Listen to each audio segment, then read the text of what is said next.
Pose with the fans. Pose with the pose with the pose with the fans. Pose with the pose with the pose with the fans. Pose with the fans. Pose with the fans. Good and good afternoon, everyone. I'm pleased to welcome you all to the third monthly Safety and Health Committee meeting of Petronas. Thank you for being here. Before you proceed, are there any apologies for absence? Yes, Miss Diana. We have received an apology from Miss Nafada Alina Bintilali, who could not attend today to the meeting due to pregnancy-related issues. She has informed us that she will review the minute of meeting once they are shared. Thank you, Annie. We wish Aruna well and hope she has a smooth recovery. Okay, can we proceed to the next item, the minute of the previous meeting? Sure. Please read through the minute of the last meeting, which were distributed earlier. Are there any amendments? Yes, Ms. Diana. There is a correction to item number 4. The approved budget for the staff training program is 12,000 immediate measure, not 10,000 immediate measure as recorded. Thank you, Miss Arisa. I will make the necessary correction. Are there any amendments? No. Thank you. Can someone propose the minute to be accepted? I propose the minute to be accepted. I second the motion. Thank you.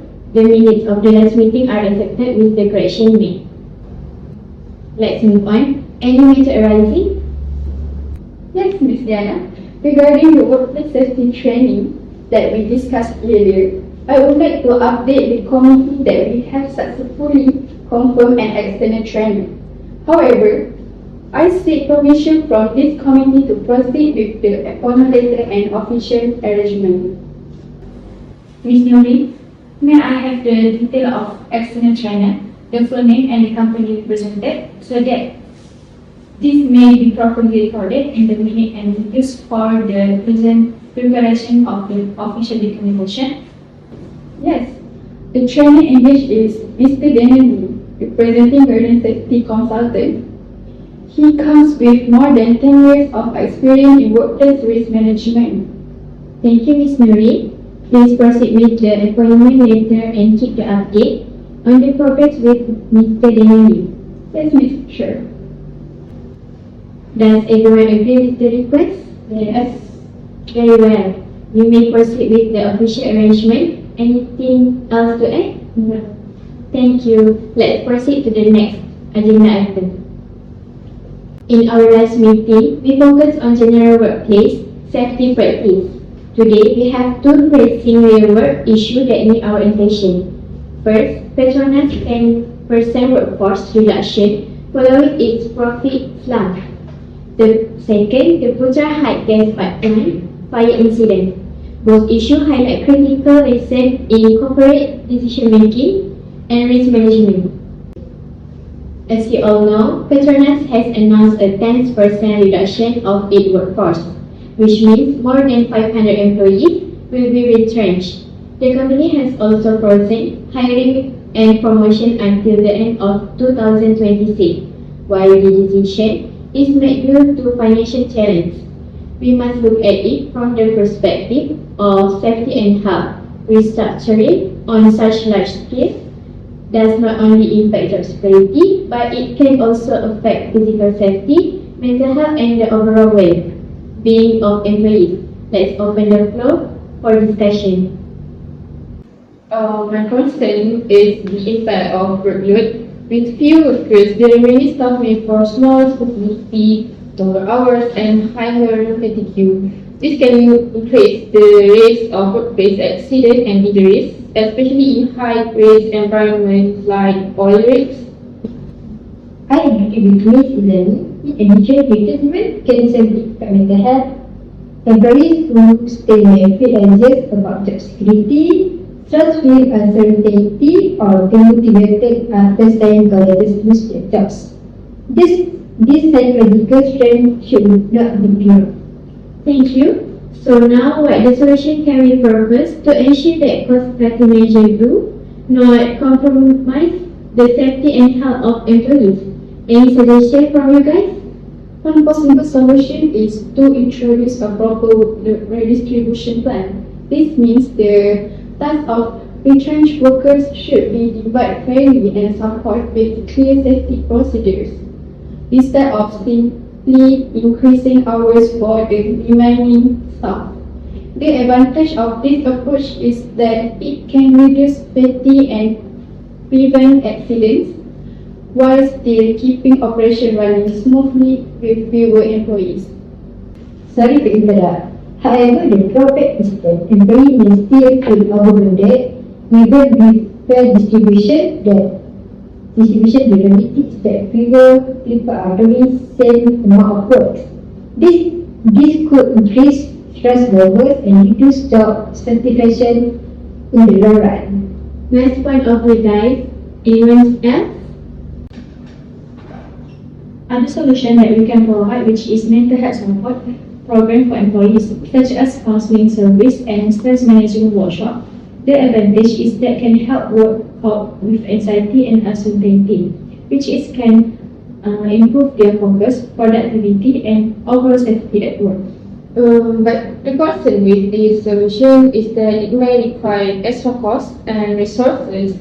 Since the company is already cutting expenses, management might see it an unnecessary burden and may not prioritize it. Alright, let's go around. Please state clearly which solution you will support. My vote goes to the first solution, which is workload distribution. It's most practical option because it can be implemented immediately without needing extra budget. I support the first solution as well. With proper distribution and clear safety procedures, we can reduce fatigue and minimize the risk of accident. I agree with both of you. The first solution may not solve everything, but it is realistic in the short term and ensure operation continue smoothly. Alright, if the committee has reached a consensus, we will adopt the first solution, which is workload distribution with safety procedure. For this, I appoint Ms. Alisa as the PIC. Alisa, please prepare a detailed implementation plan that includes how tasks will be redistributed fairly, safety guidelines to support staff, and a monitoring system to track employees' safety. Please complete the plan and share it with the committee by 25 September 2025 before 5 p.m. Is that clear? Yes, Ms. Taylor. I will prepare the plan and send it to the stated. Thank you. Let's proceed to the next agenda item.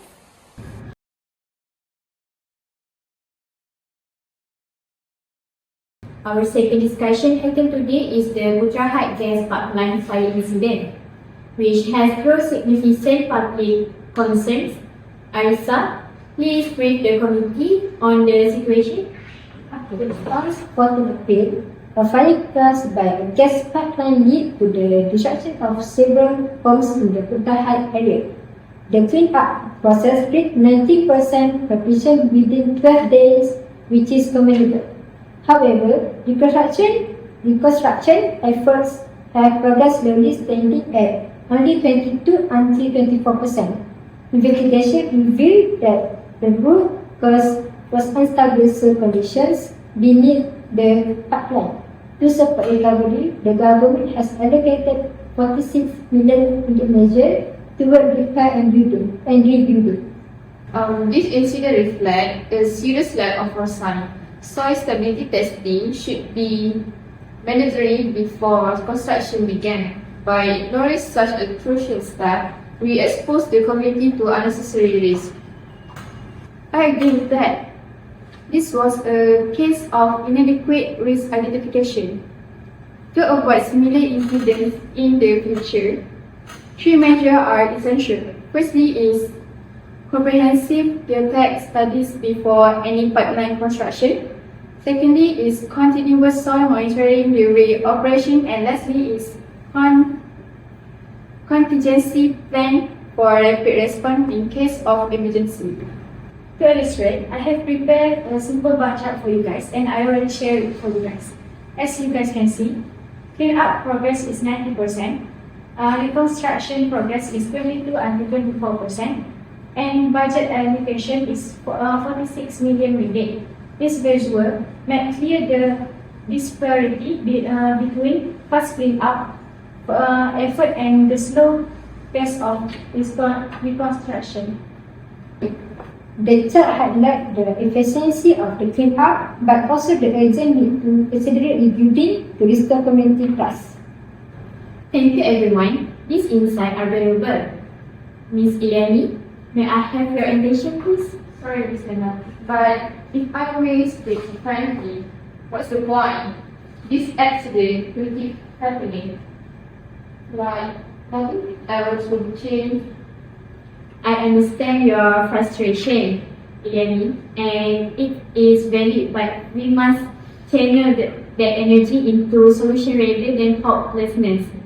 Every incident offers lessons, and as a committee, our duty is to ensure those lessons translate into action.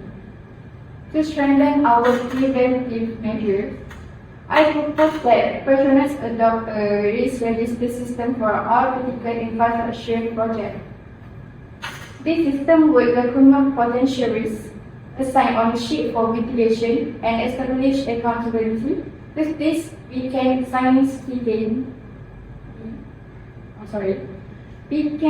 significantly reduce the chance of recurrence.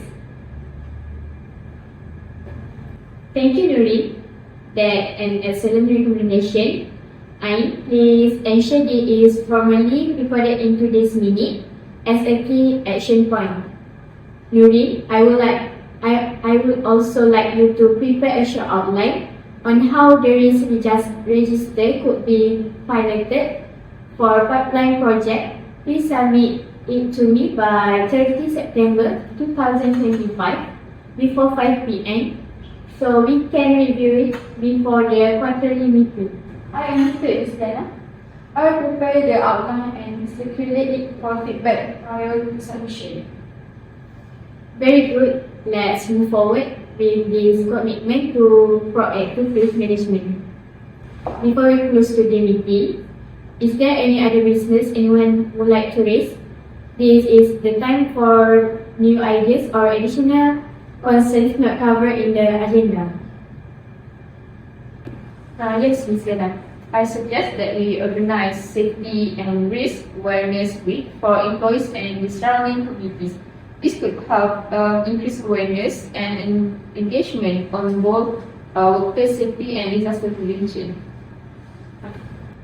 That is a good suggestion. Could you explain what kind of activity you have in mind? Sure. These activities could include awareness talk, small exhibition on emergency response equipment. We could also invite families so they better understand safety at home. I really support this initiative, but I think it would be even more impactful if we could also include a few extra activities.